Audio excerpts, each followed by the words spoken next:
ये चिश्ती साहब है, ये उमरदराज साहब, वो अकबर साहब बैठे हुए हैं। और ये जो भाई हैं, ये जो है ये हाफ़िज़ तलहा साहब हैं, और ये हैं हाफ़िज़ अवैस भाई। ये उमरदराज भाई हैं, वो अकबर साहब की तस्वीर लगी हुई है, बहुत प्यारी तस्वीर लगी हुई है।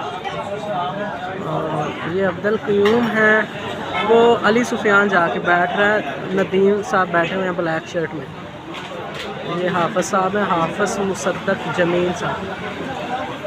और ये बिलाल सलीम है, मोबाइल से खेल रहा है, इसके साथ मेरे ख़्याल से हसन मंशा है।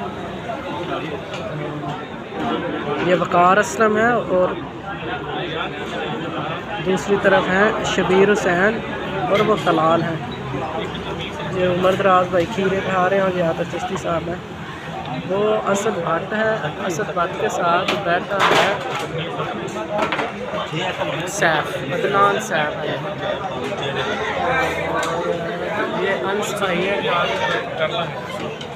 ये ज़ुबैरुल हसन साहब बैठे हैं। ये देखिए, ये सही से देखिए, और ये मैं